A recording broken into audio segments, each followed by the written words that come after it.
Hey everybody, welcome back to the channel. And today we are taking a peek at the three first episodes of The Boys on the third season. First, second, and third episode, which is kind of a stretch, but since the story is pretty straightforward, I think we can manage it under 20 minutes, I hope. Anyway, I'm not in for long videos and I don't want to bore you. You already see the bunch over here, Carl Urban being his regular badass self. Well, okay, so first off, I want to focus on this guy because he's one of the main pillars of the action. He's Homelander, he's the main villain, if you want to call him that way, and he's always been, really, he's always been. He's the leader of the Seven, the co-leader of Voight International, if you want. But in the end, of course, it's Edgar Stan, interpreted by Giancarlo Esposito, really to master skill. Honestly, Giancarlo Esposito is really great, but okay, he's the visible face, he's the leader, and the first superhero in artificial in some way. But we're gonna see it's not exactly that. He's the most powerful, and since the last events of the second season, he's looking content. He's always powerful, but he bullies everybody else in the Seven. He grabs A-Train, the Flash-like superhero now, and he calls him fat. Or the Deep, he brings him back and tortures him psychologically. It's really terrible, but they're going to take a new spin on this because for now he was being held hostage at that. But if you remember Stormfront, the main antagonist in the second season, she survived until now. She's really in a bad place. She's destroyed, she's wounded, and eventually she's going to kill herself because she realizes she can no longer influence Homelander and create her Yahtzee super warriors. But yeah, you know how it is. Yeah.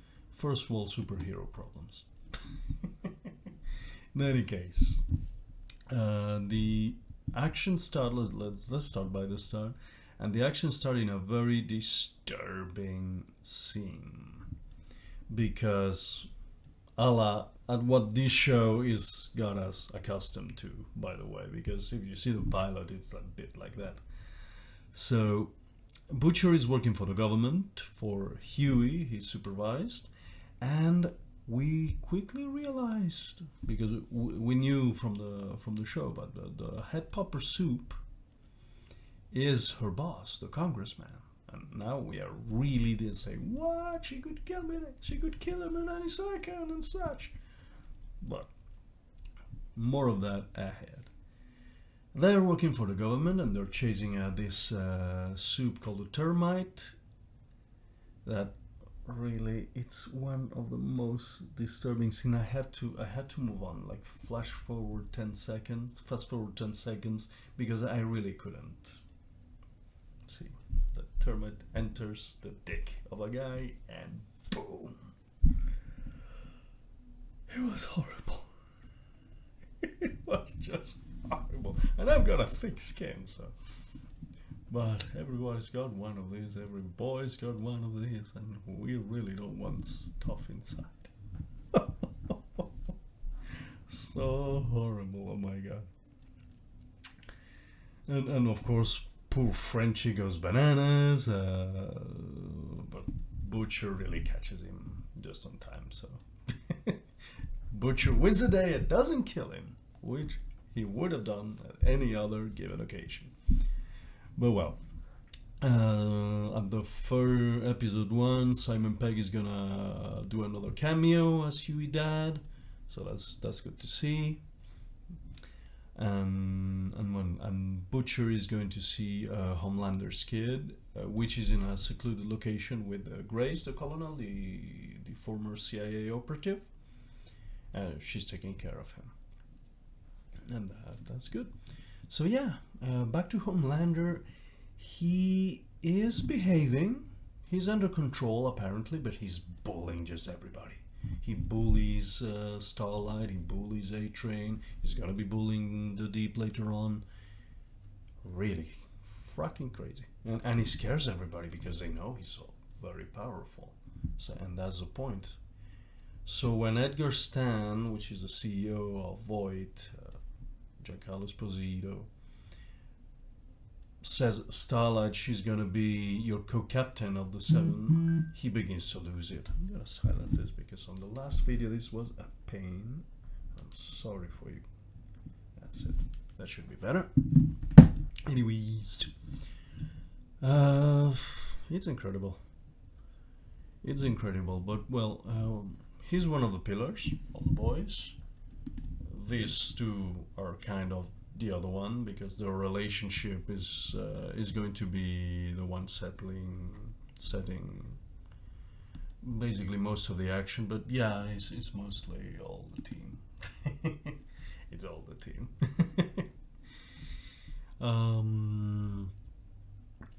Later in the episode, we see Mother's Milk here.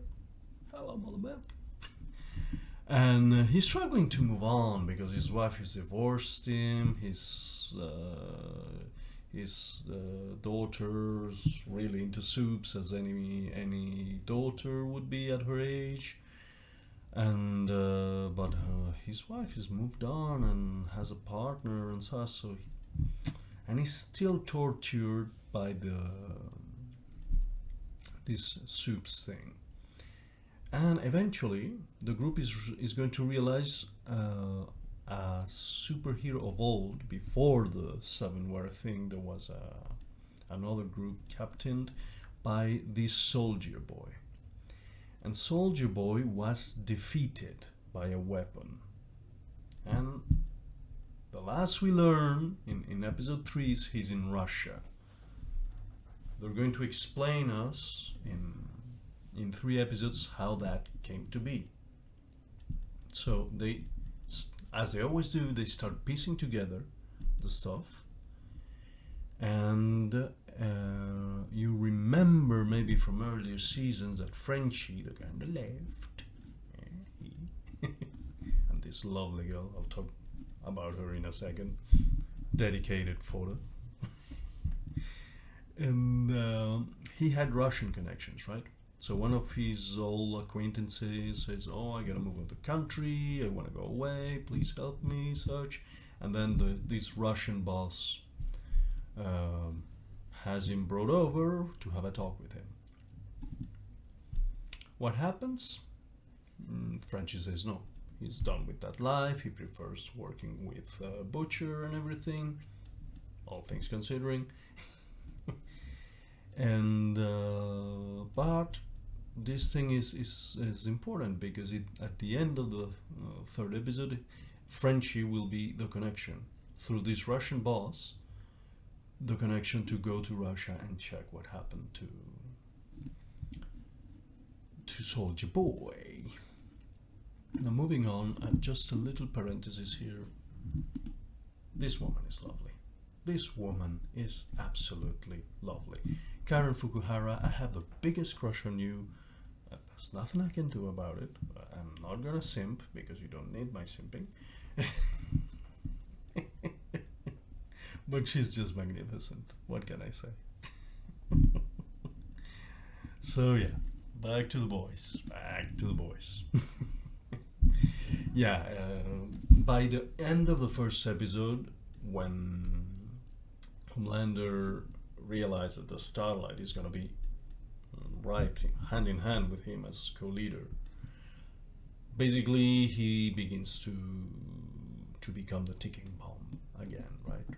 And by the end of the 3rd episode, he's gonna do the final bluff or final push and say, if you publish that video of me being a villain, I will become a villain. I will destroy the White House, I will destroy New York, I will destroy everything. And no soup can even try and stop him.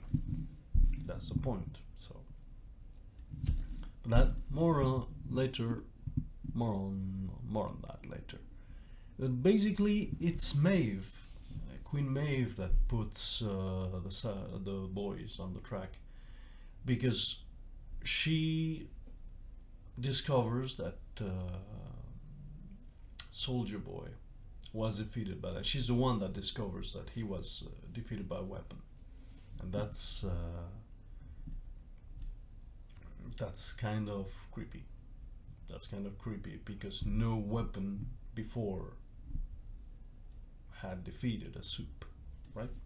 Or all of the power, of the magnitude power of these guys, and Soldier Boy was a Homelander before Homelander. So that, and by the end of the episode, also Huey discovers who his boss really is, because he pops another head. She pops another head. So in that way, he realizes Butcher was right all along. We cannot help it. We have to defeat it like we've always done.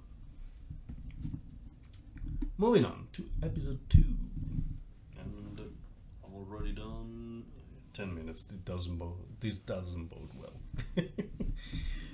Alright, Butcher's team is on the hunt. Mother Milk gives the intel he had over this, but he's still reluctant to join the team. I mean, I want to be with my family, and such. But well, they find the old team from Soldier Boy. One is at like an amusement park and such. And in this amusement park, you see all the corpo shit that they do, that corporations do, especially now in June. It's pretty blatant with the LGBT stuff and the alphabet people that Chappelle says. Everything is posturing, but that's incredible. Like, yeah, it's portrayed too well. Also in a marketing pitch later, oh, you're doing very well with Latinx. Only the corpos and social justice warriors use the term. The rest we use Latinos. Thank you very much. So also there is a discovery in this episode that the head popper, the congressman, was a soup and was adopted by Voight, as family, as daughter, by Edgar Stan, by Giancarlo Esposito. So that's something. That's how she ended up acquiring all her power. That's incredible. Yikes. Very scary. So Frenchie and my lovely Karen, they went after one of these superheroes in the team. They can't catch her. She's too fast, and she escapes them, and she even kills people in her escape. So she just doesn't care. She's that powerful. But Butcher is more successful.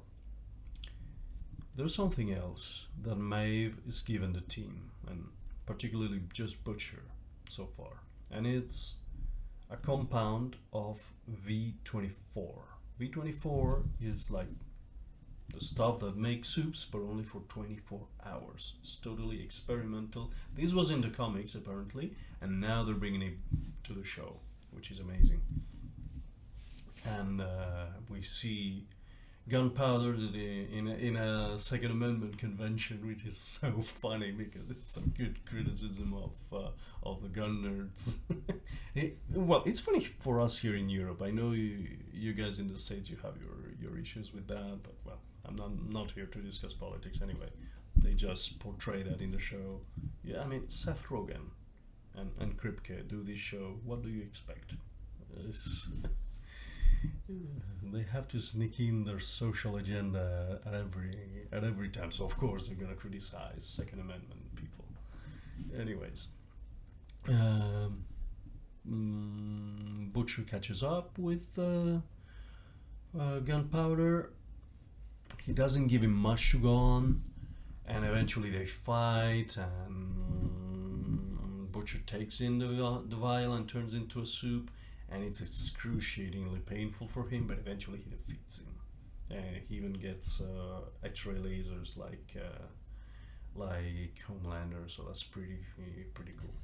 That's pretty cool. So yeah, he defeats him. He has no other choice but to kill him, and he doesn't really try not to. Let's be honest. He's back to his older self, right? And by the end of the episode, Mother Milk will rejoin the team. He wants to get closure in the end. He gets the blessing of the ex-wife because he realized otherwise he's never going to be happy about it. Butcher and Huey talk. Picture I shown you before. So they get up, yay! They get up to speed, and Butcher, well, he used that. He used the vial, so now he's dealing with the after effects of this, of taking this vial.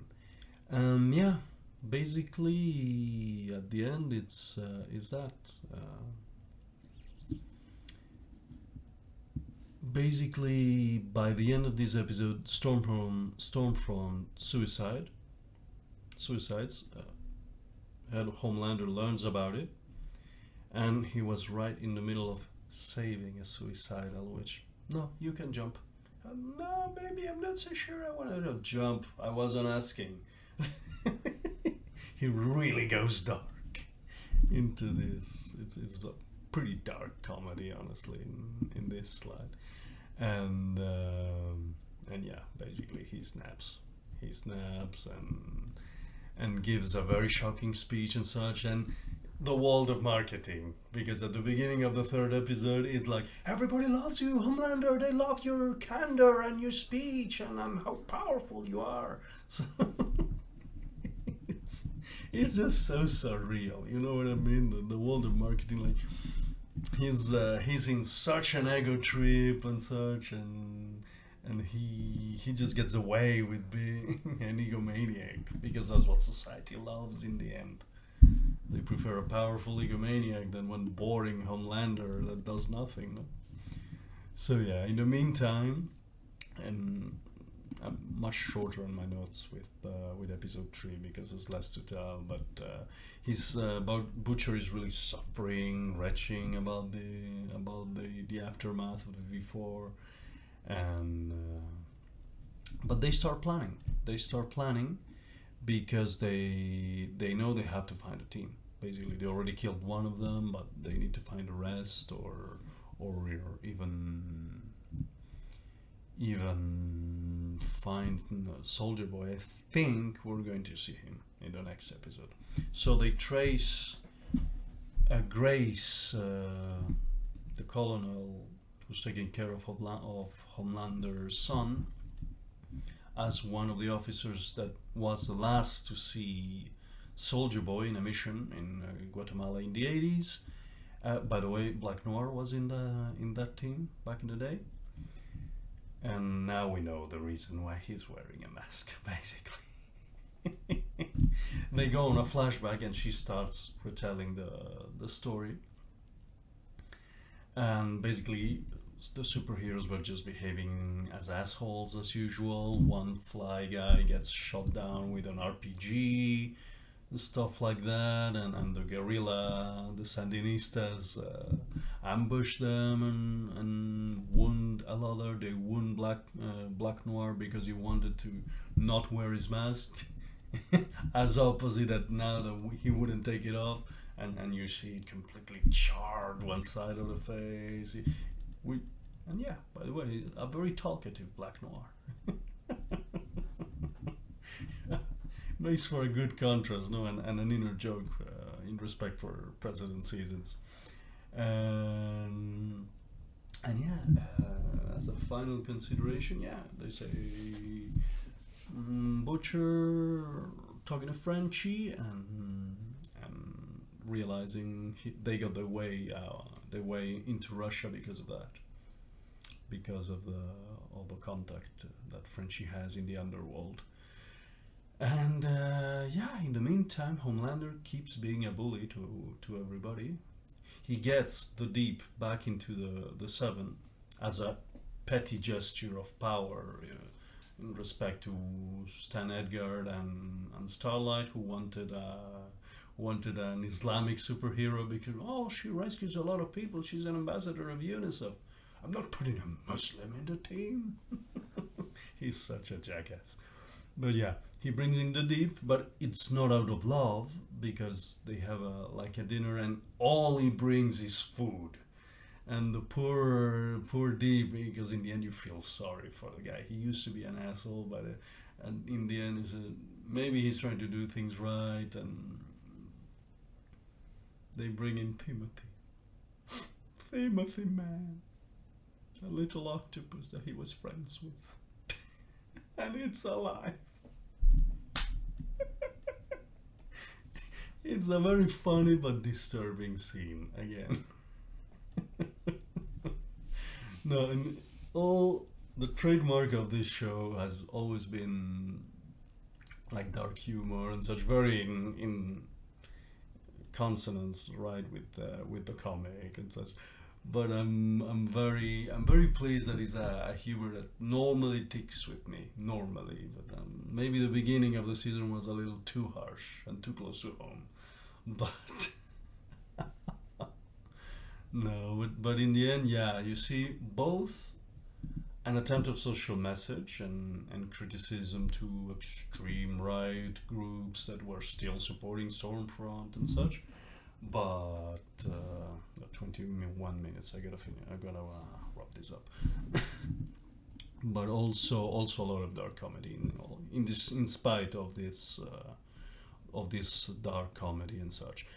So yeah, basically that's what it is, and honestly I'm very happy so far with these episodes, and I hope to give a more detailed review in the future, in the next week. So stay tuned, because we have plenty going on. We've got Kenobi, we got the Orville, and we got this show. So it's a very interesting time for this channel. So stay tuned.